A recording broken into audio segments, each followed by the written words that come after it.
everyone, I'm Amalia and I've been working with hair extensions, hair pieces, and wigs for over 20 years. I just love the way they make a woman feel their best. So I'm going to show you some insider secrets and some pro tips that I've picked up along the way behind the scenes to teach you how to work with your products at home and look fabulous.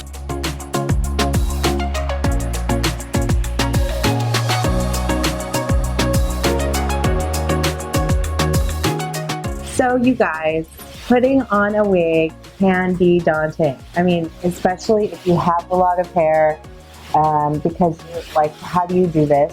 How do you match up the hairline? How do you make it look good? How do you not make it look like a wig, right? Well, the first step is to get the wig cap on. So there's a few different ways that you can tie up your hair. You can braid it. You know, you can separate your hair in the middle, do 2 French braids, and then crisscross the braids across the hair. But what happens if you don't know how to braid? That ain't gonna happen.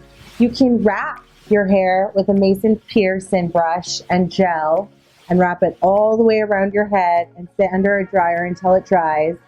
What if you don't have a dryer? What if your hair is like 18 inches long? That's not gonna work. But let me tell you, one of my girlfriends, this Cuban princess, genius with wigs, taught me this really awesome trick. So here's another insider secret I'm going to share with you. You take a wig cap, and at the very top where the seam is, you just take a scissor and cut that bad boy off, just along the seam. So now you have a hole at the top of your wig cap. What? Yes, I'm dead serious. This is going to change your wig life. Then you open that up. You're going to put it over your head. Now, picking a wig cap color is important too. I have a little bit of a darker cap, but there are lighter ones for blondes. You're going to push this over your head like a headband. Make sure that the wig cap seam that's meant to be tight is at the top of your head. Then you're just going to take what is now a hole at the top and wiggle it. Now, I was so skeptical that she was going to prove to me I can get all my hair in this wig cap, and when she did it, mic drop, mind blown. Like, I seriously could not believe it. You just wiggle your hair through each side, kind of trying to make it as even as possible, evenly distributed.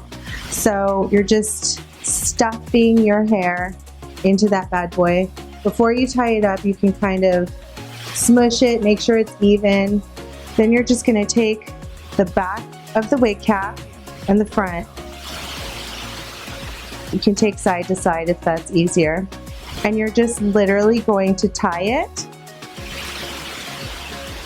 like this. And you're going to use a hairpin and you're going to tie it down. And you know the trick with this hairpins is you want to go in and then down in the opposite direction. Make sure that your hair is still tightly tucked behind and inside.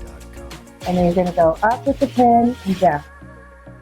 You want to do to the other side of your ear. Make sure all your little baby hairs. Sometimes I'll put gel along my hairline and blow dry it in so that it really keeps the hair kind of tight. Get it behind my ears really well. That hairpin. Then we kind of slide it back and just make sure that our hairline is cut, just match to match with the cap.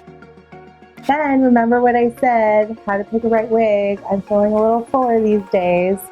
So I'm gonna go for a bob. I'm gonna put the front on first and pull it down in the back.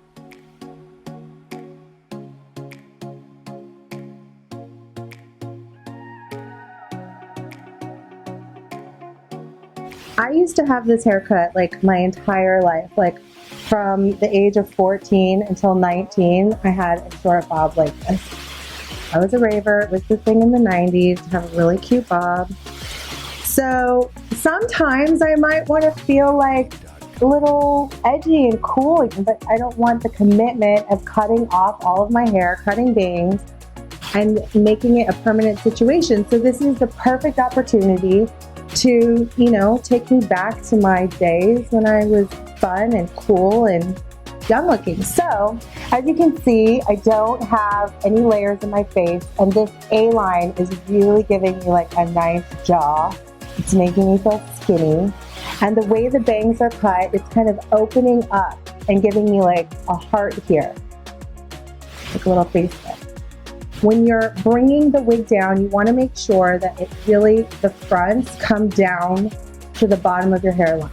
So one of the tricks is using these hairpins or a bobby pin. These wigs come with a bobby pin to secure into place, and you're going to pull that little piece down and really secure it into place with the hairpin.